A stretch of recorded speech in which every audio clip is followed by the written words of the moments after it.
and familiars. This is Matt Orozco here from Macabre Daily, and I'm joined by filmmaker Nick Taylor, who has got the new film Rubberhead, The Life and Monsters of Steve Johnson, which is just about to debut at Fantasia Film Festival, July 13th, I believe. Is that the correct debut 23rd. date?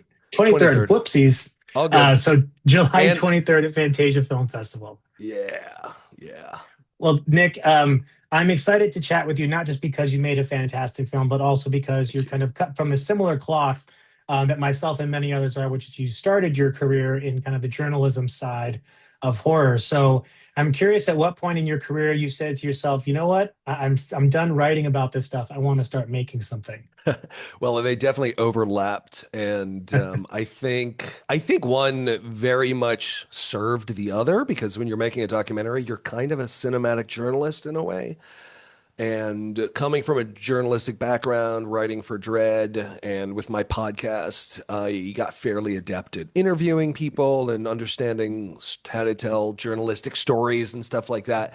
And it was, I still write for Dread. I still run the podcast. I'm still a journalist technically. And because I just love it. And I meet so many people and it's really, really fun.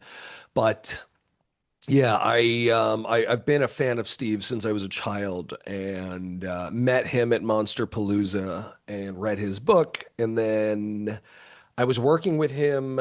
I offered to, I also had a bit of a marketing background, and I offered to help him promote one of his books that he was releasing. And every night for a while, he would tell me a story from one of his books, and then I would pitch it to the trades and we would get stories. So every night for a while, it was like story time with Steve, and he would tell me one story after another, and they all involved drugs, a major movie, sometimes sex, and they were just so insane, bonkers, hilarious. And I finally was like, somebody's got to tell your life story, and I think it should be me.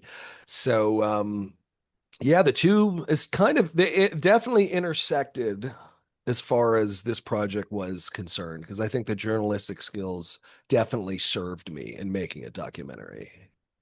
Oh, totally. I find that just the natural ability to have a conversation about this, about genre films, and go beyond just, oh, I like this, you like this kind of thing, and getting Right. really deep into the nitty-gritty does come from just having the opportunity to speak with people that bring their own lived experiences and unique stories to you, that it almost challenges you to want to bring better questions. And so by proxy, you just become a better interviewer. And then ultimately, obviously that translates well into filmmaking. And you Right. mentioned that, your Steve is someone that you've kind of noticed when you were younger. Were you aware of the impact of things like kind of, people that are working in visual effects and makeup effects? Or was it more just like you were a fan of the movies that Steve was a part of, and then as you got older and more learned into genre, you became aware of his role and how important it is? I think it's a little bit of both. I was listening to, I've been rewatching the Smile movies and just kind of studying them for something else. And I was listening to Parker Finn on Mick Garris's podcast, and he was talking about how when he was growing up, he would watch horror movies and he just would think that movies would just appear out of the ether, that they just come fully formed. And because you're a child, these things, you see Poltergeist, you don't realize it took hundreds of people to make that and hundreds of decisions. And the complexity of movies just does not occur to you. That was the same way for me. But as far as Steve, I was always into horror movies as a kid. Always felt, a little lonely because of it, because no, it's a weird thing to be into, and it can make, yeah, right. I think a lot of us feel that way. It's kind of a weird thing to be into, especially as a kid. Your parents don't know what to make of it, and maybe psychologically it might look a little strange if you're into weird, bloody, monstery stuff. And to other kids, it can scare them if you're drawing a bunch of monsters. So I was a little bit of an outcast. I had some pretty awful teachers at the time who I would draw monsters and they didn't like it, and they talked to my parents about it, and like I felt like an outcast because of this love of monsters. I really did. And it was, I had to deal with it as an adult actually in certain ways. Psychologically it was Totally. not positive. But I stuck to this passion. But when I was young, I kind of felt like this sort of lonely misfit outsider horror fan. And I see Steve and Linnea on Scare Tactics, and I'm like, hold on, there's this really cool, kind of strapping, handsome dude, and he's got this gorgeous wife, and he's living this rock star life, doing this stuff that I love, making the gore, making the monsters. Oh my God, this is a real life. Like you can actually make a life doing This is a this. job. This is a job. Yeah. And I realized that somebody has to make the monsters and somebody has to make the blood and they design it and that's all they do and that's what they do. But he was this rock star for this world that I just thought I should be ashamed for loving. And he helped me feel less alone. And it's a very emotional thing when I think about it. Like, he made me feel less alone and he validated my love of horror, kind of gave me the courage to pursue it later on. Because as a kid, I so easily could have just dropped it, you know. But Totally. seeing him validated my love of horror, which was is a very special thing. Do you feel like you had the chance to relay that to him, or do you feel like he kind of get that sense from you through the process of making this film, that how important he has been to you and your growth, not just as a person, but also as a contributor to the genre?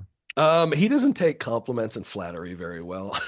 So Most humble people don't. So, no, yeah, exactly. Yeah. So anytime I was like, look, you really meant a lot to me. He's like, I don't want to hear this enough because he probably hears it all the time. I think and then I just stopped trying to tell him it. I just said, I'm just going to demonstrate my appreciation for you through the work. So hopefully that came through.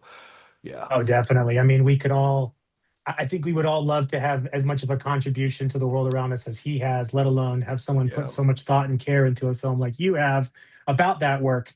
And when you think about the relationship you've had, because with Steve, because this goes before the documentary, how would you say it's changed through the process of, working with him initially in this very just kind of, I don't want to say transactional, but just not focused on a documentary way, and then now having that closer sense of intimacy? Like, what has that done for the way in which you and him collaborate and work together? I mean, I think at first I was really nervous around him because he was like a hero of mine and was in this sort of Hollywood echelon that I always Right? dreamed of in a lot of different ways. But the more I got to know him, the more I realized like this is a person, like he's a Just a dude. guy. He's a guy. He's a genius, and his incredible filmography is it's mind-boggling. But at the end of the day, he's a human. We're a human, and I can connect with somebody who I've placed on this pedestal. So I think that was kind of revelatory in a way because you do a doc on somebody. It's a very intimate process. You really get to know them.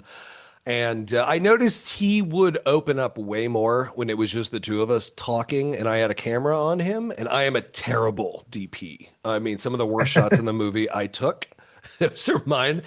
Terrible DP. And, or I'm not even a DP. I can't call myself a DP, but I would You put a probably camera notice on it more than him. anybody. I'll tell you that much. Okay, maybe. I mean, I worked with wonderful people who color corrected it at a company called Skyline here in New York. But in any case, they were able to make my work look better. But yeah, when he didn't feel the cameras were on and the lights were on, he was able to open up more, and I was able to get more sort of intimate things out of him. Versus the cameras and lights were on, he kind of, he's treating it like a Johnny Carson interview, and he's on and he's Hollywood, and but the mask would slip a little bit when it was just the two of us, and he became like a best friend.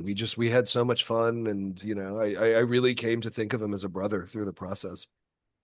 Amazing. Well, I've got one last question for you, Nick, and it's for hopefully a simple one, but maybe not, which is, if what's something that you've learned about Steve through this process that you think other people would never, what are the most valuable things you've learned through this process about Steve? Oh well. I think exposing yourself to other artists and mentors and working with people and absorbing their lessons can really really dramatically affect your life, because one of the things I really tried to do in this movie is demonstrate the things that he learned from the people he worked with and then show them coming back later on. Like, he worked with Rob Bottin and Rob Right. kept sculpting these incredible werewolves, and then Steve was so impressed with them and he would smash them. Because Rob was saying, I could do better. I know I can do better. And Steve saw that just insane work ethic. And then he adapted that. And then we later see that come back decades later when he's running a company and people are making stuff and he's smashing it, saying, no, you can do better. You can do better. So, and there are all these wonderful lessons. There was a lot of stuff on the cutting room floor in terms of lessons you learn from other people. But I think as an artist, you put yourself in scenarios where you are working with and then sometimes for other artists because you can just observe them working and then internalize those lessons, and then those things benefit you as an artist. So, yeah, I Totally. think that saying that the five people you spend the most amount of time with is who you become. And he was around some of the greatest in the business between Rick Baker, Rob Bottin. He spent a lot of time with Dick Smith, and then he worked with Guillermo del Toro and Tim Burton and Spielberg, and all of these people just collectively. If you can expose yourself to people like that, you can't help but be a better artist. Totally. Well, hopefully we get a physical release so with all those cutting room material gets Yeah. used somehow. But Nick, I really appreciate the time. I hope everyone enjoys the documentary as much as I did. And best of luck in the Fantasia run on the 23rd. And hope we get to talk again soon. Thanks so much. This was great. Me too. Thanks, Nick.